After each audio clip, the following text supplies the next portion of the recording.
Jaiswal century, Siraj's Yorker. India vs England 5th Test, Day 3 highlights, Series decider. Jaiswal's stunning century puts India in control as Siraj strikes late on Day 3. In a dazzling display, 23-year-old Indian opening batter Yashasvi Jaiswal scored his 4th Test century against England and 6th overall, putting India firmly in the driver's seat on the 3rd day of the 5th and final Test at the Oval. Jaiswal's luck was on his side as he was dropped 3 times en route to 118, his second 100 of the series, helping India amass 396 in their second innings and setting England an imposing victory target of 374. Since Brendan McCullum became head coach in 2022, ushering in the Bazball era, England has developed a reputation for successfully chasing down large 4th innings totals.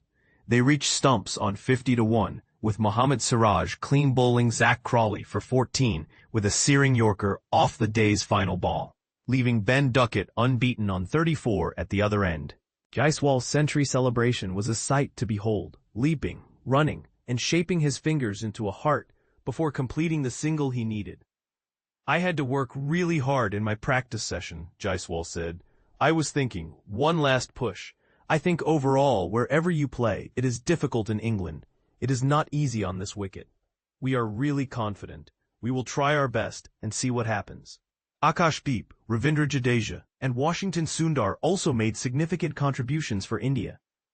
Nightwatchman, Akash Deep scored a career-best 66 in a 107-run partnership with Jaiswal for the 3rd wicket. Jadeja continued his excellent batting form in the series with 53, and Sundar delivered a swashbuckling 53 off 46 balls at the end of the innings, including 4 sixes.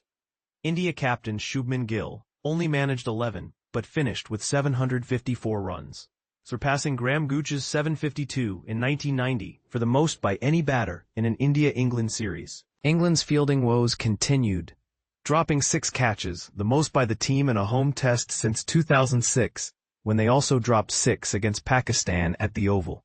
The home side's depleted pace attack worked hard all day without the experienced Chris Wokes, who sustained a shoulder injury on Day 1. Josh Tongue was the standout bowler for England with 5 for 125, while fellow fast bowler Gus Atkinson took 3 for 127. Following his 5-wicket haul from the first innings, "It will be a great day of cricket tomorrow, and a great day for us if we get the runs," Tongue said. "The batting lineup we have is unbelievable. If we can build partnerships, who knows where we might be. Fingers crossed. I am not required, but if it comes down to me at the end, I will give it a good crack." England, leading the series 2-1, previously chased down 371 to defeat India in the first Test at Leeds.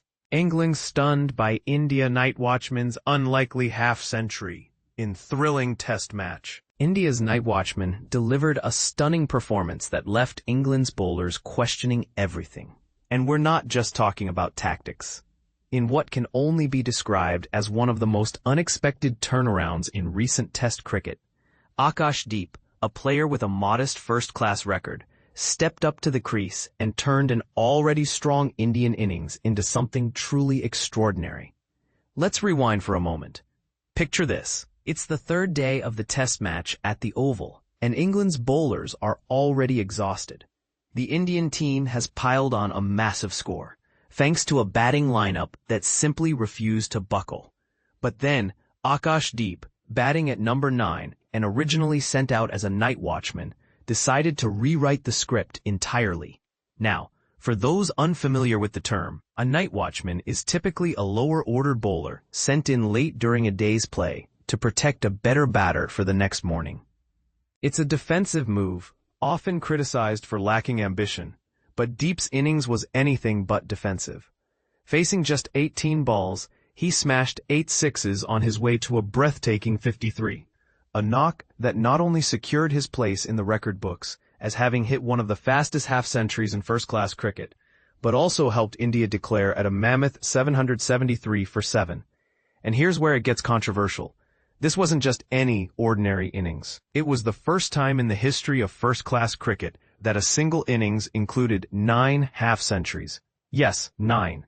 That includes Deep's explosive cameo, which erased a 130-year-old record set by Australia in 1893.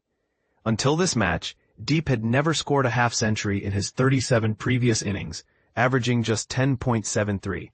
So when he walked out to bat again on the third morning, nobody, absolutely nobody, expected what followed. He was now batting at number 4, facing England's Jamie Overton, who had barely played red ball cricket in the past 2 years. And yet, Deep looked completely in control. Midway through the 26th over, he edged a delivery from Josh Tongue to third slip, but Zach Crawley couldn't hold on to the catch. That moment might have changed the entire complexion of the match. This is the part most people miss. Deep wasn't just surviving. He was thriving. His innings was a masterclass in controlled aggression. And depending on which side of the fence you're on, it was either a thing of beauty or a complete nightmare to watch. Night watchman duties are often seen as a thankless job, a way for captains to avoid sending in a proper batter in tricky conditions. But Deep's performance raised questions about the very definition of a night watchman. Was this still night watchman's work if he was scoring boundaries and taking the game away from the opposition? As Deep himself said later, his initial job had been to protect Shubman Gill as the light faded on Friday evening. But when he returned on Saturday morning, he had a different mission: to unsettle England's bowlers and inject some serious pressure into the contest. He started his second day with a heave through mid-wicket for 4 and never looked back. Exactly 19 overs later, he smashed a delivery from Gus Atkinson to the square leg boundary, bringing up his half-century. The section of the crowd that had come out to support India erupted, chanting his name with a mixture of joy and disbelief. It was the kind of reception usually reserved for cricketing legends, not a player who had barely made a mark before this. Throughout his knock, Deep was accompanied by Yashasvi Jaiswal, who, despite being one of India's most promising young batters, found himself overshadowed. The pair communicated little, often running singles with their heads down, but their partnership of 107 runs was crucial. And here's the kicker. Jaiswal, who had raced to 51 off just 47 balls earlier in the innings, added only 33 off 56 deliveries after Deep came in. That sluggish patch coincided with Deep's dominance, and suddenly, it wasn't Jaiswal's show anymore. Deep kept piling on the runs. In the 41st over, he edged Overton for 4, setting a new personal best in first-class cricket. In the very next over, he repeated the trick off Josh Tongue, this time in the air, adding another 4. But it was in the 43rd over that his innings came to an end. Trying to work a delivery from Overton into the leg side, he sent a leading edge looping to point. He had scored 66 runs and played until well past lunch the following day. While Jaiswal will rightly get credit for his century, his second of the series, it was Deep who stole the thunder on this particular morning. His 66 came off just 43 balls, compared to Jaiswal's 84 off 103. In fact, Deep contributed exactly half the runs in their 107-run stand, despite coming in as a night watchman. So what are we to make of this? Was Deep's innings a fluke or a sign of untapped potential? Did England's bowlers simply have an off day, or did they underestimate a player who had never shown such form before? And perhaps most importantly, should the role of the night watchman be reconsidered in modern cricket? We'd love to hear your thoughts. Do you think Deep's innings was a game-changing moment or just a lucky break? Should night watchmen be expected to contribute more in today's aggressive style of play? Let us know in the comments below, because this is definitely a conversation worth having. Yashasvi Jaiswal's emotional century at the Oval. India vs. England, 5th Test highlights. Round and round it goes. Jaiswal's incredible journey concludes with a stunning 100. Embarking on a 5-test cricket tour can feel akin to living a lifetime within that journey. For those involved, especially cricketers, this unique experience often becomes quite isolating. Despite the external support surrounding them, the sole focus becomes honing their skills and managing every facet of their game. While it's a tremendous privilege to have so much taken care of, the emotional burden can be immense. Constant scrutiny of performance, navigating various conditions, and dealing with the unpredictable nature of sports can weigh heavily on an athlete. For Yashasvi Jaiswal, this tour of England has been a roller coaster filled with highs and lows. His debut marked an explosive beginning with a commanding century at Headingley, but shortly after, he faced the harsh reality of dropped catches contributing significantly to a lost match that seemed beyond reach. Jaiswal experienced removal from the catching positions and endured the occasional reprimand from his captain for lapses in focus on the field. As the series progressed, his team's fortunes seemed to mirror his own fluctuations.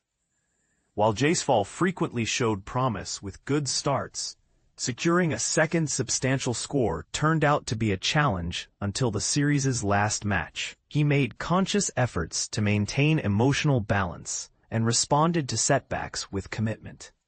A quintessential feature of his approach is his intense dedication. Whenever he receives a break, his instinct drives him to the nets to face more balls.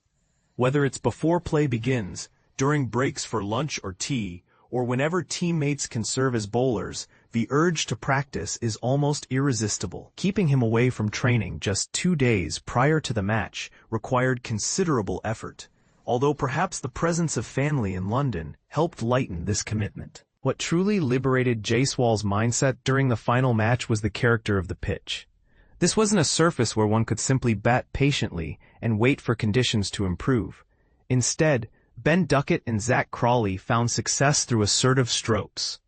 When Jaiswal stepped onto the pitch for his last innings of this series, India was trailing by a mere 23 runs, an admirable position largely due to the relentless efforts of just 3 pace bowlers. To level the series in this concluding match, an impactful third innings was essential. With an hour and 40 minutes left on the second day before stumps, India wasn't in a position where they needed to bat defensively. As Jaiswal took the crease, he struck the first ball with such force that the sound reverberated through the stadium. Albeit, Duckett managed to keep him scoreless. It was evidently clear that Jaiswal intended to capitalize on any loose deliveries, and wasn't about to allow the trio of England bowlers to settle into a steady rhythm. Opening in Test cricket involves navigating a myriad of potential pitfalls, and it's not always feasible to anticipate every scenario. However, Jaiswal shifted his focus toward embracing opportunities for success. It felt as if he reassured himself that he had adequately prepared, and now simply needed to have faith in the game. Throughout this innings, Jaiswal reverted to the mindset and rituals that previously brought him success, demonstrating an exaggerated return to familiar behaviors. His strolls to square leg between each ball became distinctive, sometimes reaching the point of almost engaging with the square leg umpire. Even while at the non-striker's end, he would take the long route toward mid-wicket, momentarily retreating into his thoughts. This fascinating behavior indicated his emotional state, as he worked to contain surging feelings while being unreservedly aggressive in his batting approach. Remarkably, Jaiswal's first 6 scoring opportunities resulted in boundaries, each hit so firmly that the worst possible outcome would be a half chance, which unfortunately bolted through Harry Brooks' hands at second slip. It was almost as if fortune was finally smiling upon him. Later that evening, a hook shot evaded Liam Dawson's grasp, further affirming the notion that this series mirrored a complete cycle of experiences. Despite dropping 4 catches at Headingley, Jaiswal found himself on the fortunate side of 2 dropped opportunities at a pivotal moment before Day 2 concluded. More than just about technique, stance, or maintaining control, this innings was a testament to his faith in the skills he painstakingly cultivated, an acknowledgement that if he let his instincts drive him, everything would align. It became less about mechanics and more about embracing his feelings. This innings also carried the weight of closure, the cyclical nature of existence, and making amends for past misfortune.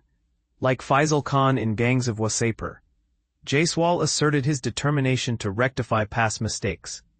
Dropped catches, lower-order performances, and even momentarily wasting time, which he amusingly illustrated by cramping up at the non-striker's end just before the last over prior to lunch. Although it did not reflect gamesmanship, It's worth noting he has occasionally dealt with cramps during lengthy innings. His emotions peaked when he approached the 90s, at one point voicing frustration to non-striker Karun Nair for failing to alert him to a field change, as well as neglecting to run a third that could have brought him to his century. The emotional outpouring upon reaching the milestone spoke volumes. Jaiswal's series concluded just as it commenced, with a spirited century, culminating in a personal tally of 411 runs and an average of 41.10. The top 6 batters across the series have collectively averaged 48.77, underscoring Jaiswal's remarkable standings amongst his contemporaries, despite his youth. This likely contributed to his feeling of restlessness. In challenging circumstances, achieving a century should serve as a balm if Jaiswal has felt any emotional sting throughout the series. It is often said that one doesn't become a great cricketer without experiencing at least one challenging tour of England. While Jaiswal, who clearly aspires to reach greatness, has not endured a bad tour by any stretch, he has encountered the full spectrum of experiences in this one journey, capturing a lifetime's worth of highs and lows.